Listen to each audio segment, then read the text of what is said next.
Ignition sequence start. 6, 5. It's one small step for man. 2, 1. Everything is go here. Welcome to Stay Relevant, my wandering conversations with interesting people. I'm Mike Savola. Hey, this is Houston. We're copying. The Eagle has landed.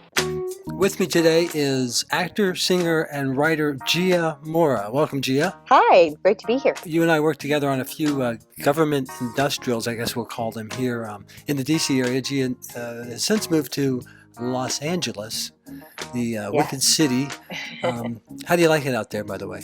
Actually, I love it. Everyone had told me, oh man, it's going to take 2 years. But once you have 2 years down, you're going to think this is the greatest city on earth. And I was like, I'll never think that. But now, 3 years in, and starting at 2, I thought, oh, this is the best. This is the greatest. Why was I so hung up on my East Coast snobbery? Because it's pretty awesome. I maintain that to make it as an actor especially, you got to leave DC. A lot of actors do that. They leave DC, they go to New York, or the others go to LA. Did you find that to be the case? Is that why you left? Do you have roots there? No, it was sort of accidental in many ways. I found out there was a movie that I was in that was premiering in LA. And so I went out to LA, and a friend of mine who was in LA at the time, she's now in New York, but she was like, wait, you just did this show, that, and this other movie, and this movie, and you don't want to live in Los Angeles? What's your problem? And I was like, well, I'm too old. I'm not a teenager anymore. That's crazy talk. Why would I move to LA? She said, let me set you up a meeting with my agent. And so I literally got off of the plane and drove to this agent's office, having no clue what I was doing. Like, I was still in airplane clothes. But my friend had sent her all of my stuff, and she was like, so when are you moving to LA? And I was like, oh, I'm not moving. I just, wanted to meet you. And she was like, well, that's really stupid because you have a representative working for you in Los Angeles, so you should move here. And so I had to wait for my contract with the Kennedy Center to be done, and then I moved. That's great. A lot of people don't have an agent right away. I mean, you usually have to work for an agent. You have to work to get an agent. And I'm so grateful that that was the case for me, because I don't know what it would be like to move here and not have something already in place, because it is very hard and it's very competitive, and especially being, over 20 and being a woman. I guess the old joke is, what restaurant? Somebody says, I'm an actor. Right. Oh, what restaurant? It's true. And even that, I just had a conversation with a very successful director-producer friend of mine. He's out here in LA, and he's destitute. He says, God, I'm almost 40 years old, and I had to ask to borrow money from my parents. It's like, this big business can be so brutal sometimes. Well, let's go back a little bit. I think one of the first things, I'm not sure how you came to my attention, but I remember you in Shrinkage. Which was a web series of some sort. You were Nina the Shrink, and it was a satirical advice vlog, and it was brilliant. I mean, I think you played it well. Nina the Shrink here. Booyah! So Bobby from Mill Creek wrote, I got drunk last night and sent my ex-girlfriend an email saying I wanted to get back together, but I really don't. What should I do? Well, Bobby McGee, it's hard to say unless I know whether you broke up with her or she broke up with you. I'm guessing she broke up with you. If that's the case, you should call her and grovel in your message, because she won't pick up, and say, I sent that email, but I don't believe it. I still totally don't like you. I'm totally over you. Please believe me. It'll make you feel better to know that she knows the truth. And it will give her something awesome to play for all her friends and laugh at. And face it, you owe her that much. She did date you. Tell me the backstory on that a little bit. So that's the wonderful brainchild of director-writer Barry Gribble. And his therapist retired, and he was so sad to lose her that he wrote this little show as sort of an homage to her. But she obviously wasn't insane like Nina was. Nina gave terrible, terrible narcissistic advice.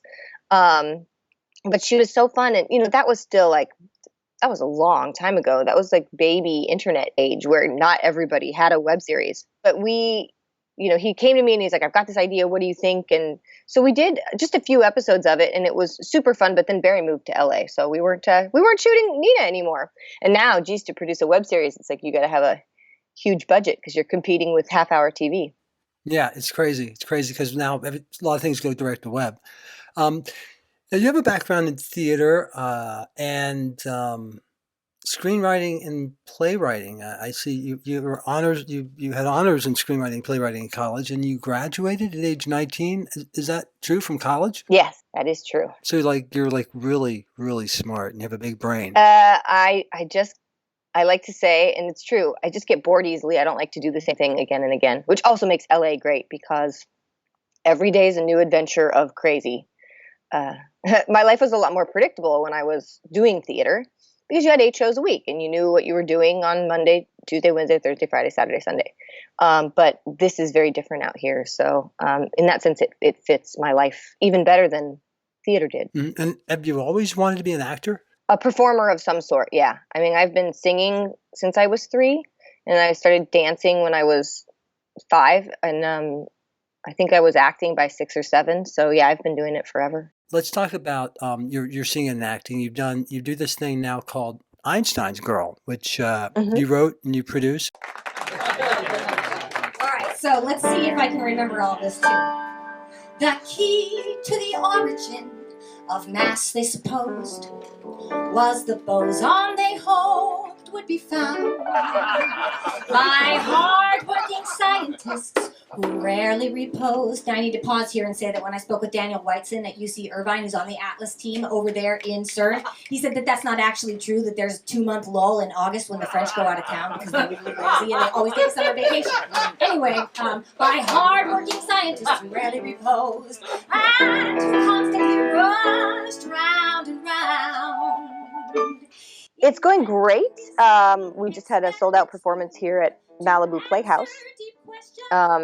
It is a strange little hybrid of like a stand-up comedy act where the emotional moments are punctuated by song, and the overarching connection between all of these different ideas is using theoretical physics as a working metaphor to explore life and love in the digital age. And how'd you come up with that? I mean, is theoretical physics something that you are very familiar with?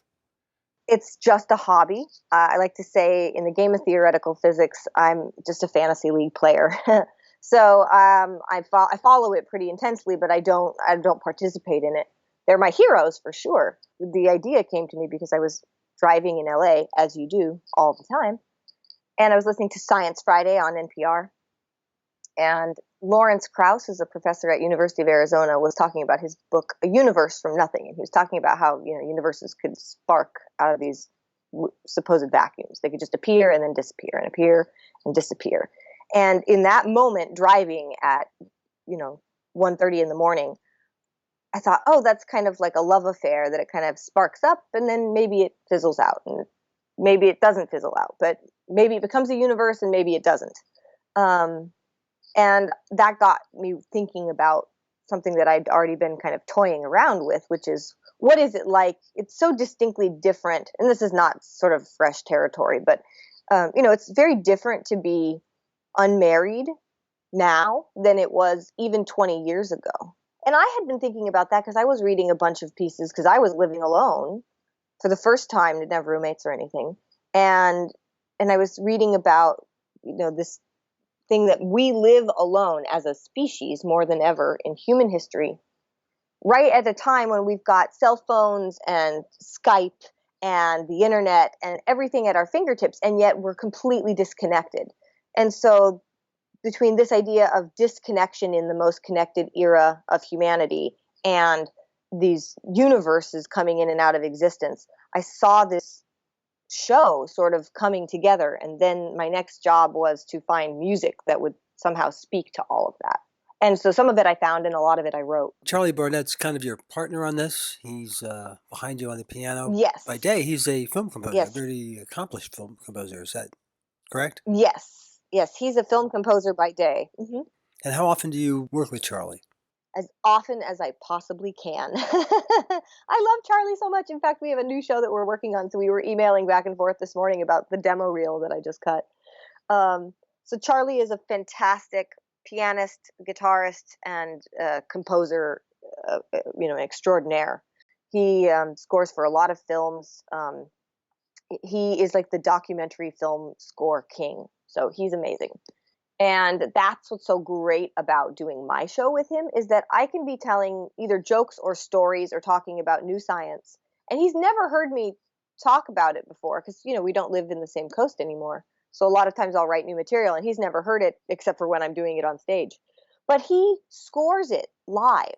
So all of my talking, all of the 90 minutes of speaking that I do, he's underscoring and punctuating and enhancing. And it's so, so cool. That's so Because impressive. it's impressive. And it's just something that as an audience member, you don't get to hear like two people improvising that way very often.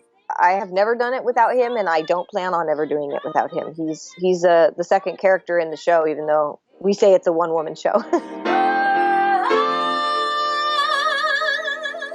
Hicks, glorious Hicks.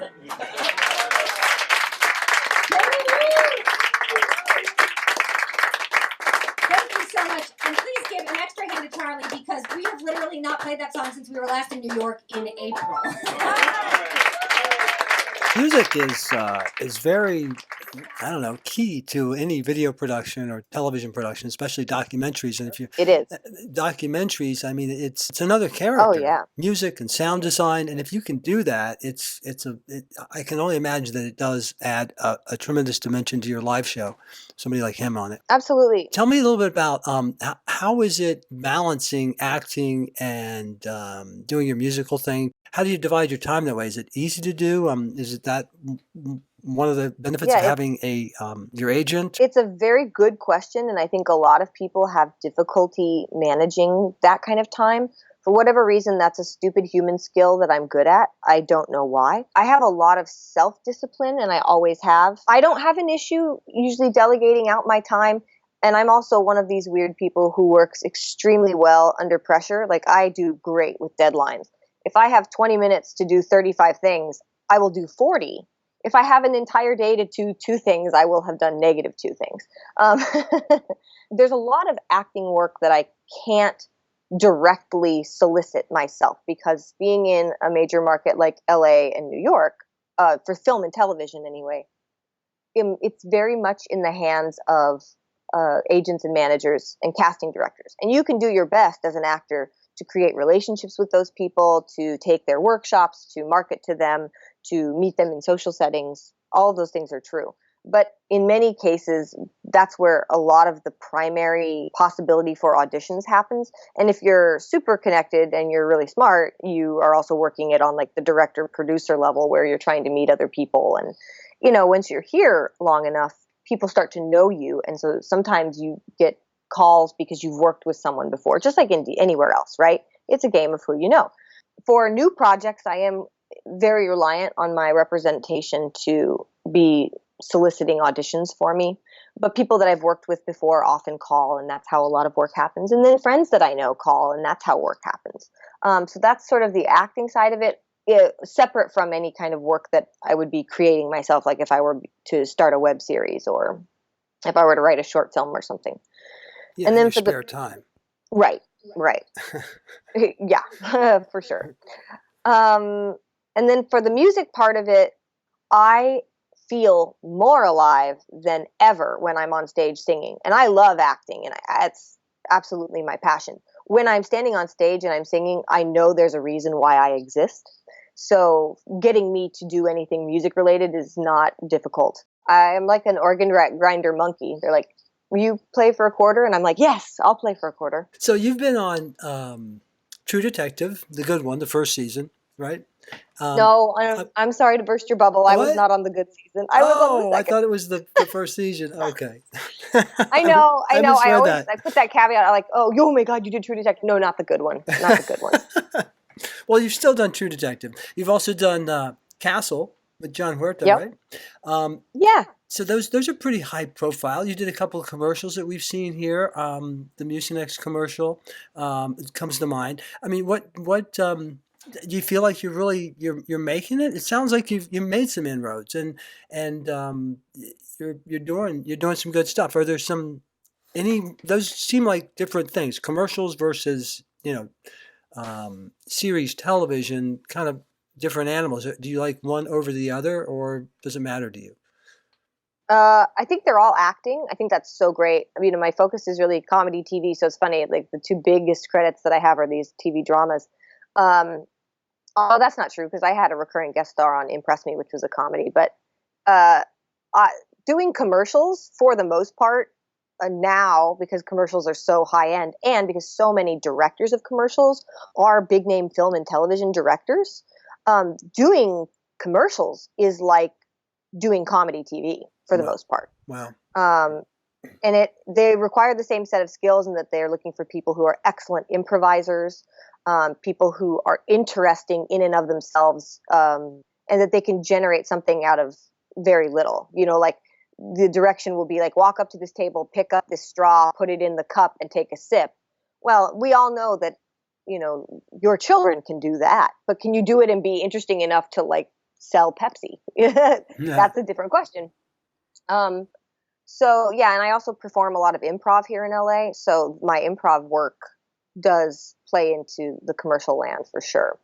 For comedy TV, that's absolutely true. For dramatic television, yeah, although improv is always a great idea, it's definitely got a different kind of energy to it. But they are very separate worlds, in that the people who cast commercials are not the people who cast film and television. So those are different people that you're courting and trying to create relationships with and have them be familiar with your work. And you have separate representation for that. So I have a separate commercial agent versus my theatrical agent for legitimate film and television. So if you got an actor, if say somebody's here in DC, are there any tips? Is there anything they can do to make it in acting? Is the number one tip, leave town if you're serious? I mean, what can you No, tell I them? wouldn't even say that. I, with all greatest due respect, I lived in DC for 7 years, and I made a living as an actor, and it was fantastic. It's changed a lot since I was there, but I still think DC is a great place. And also, if you want to raise a family, I don't know why you would leave DC ever. Like, if I had said to myself, like, I just want to have a house in Tacoma Park and have 3 kids, I would absolutely be an actor in DC. I loved it there. There's been a bunch of articles, even in the Washington Post, about this. Like, they'll interview Rick Fauché, and they're like, well, I just reached a salary cap. Like, there's only so much work to be had here, and it's about what a teacher makes, and that's great. But there's never going to be like this big burst forward. And that is what I had the possibility to do, because I am single, so I could come to LA and I could do that, and don't have a family. So, like, because you can have one commercial audition, and that could be, it used to be a lot more, but that could be $30,000. Like, that's a lot of money. You have to do a lot of plays at Shakespeare Theater for $900 a week to make $30,000. Sure. But you could shoot for 2 days on an Apple spot, and you've got 30 grand.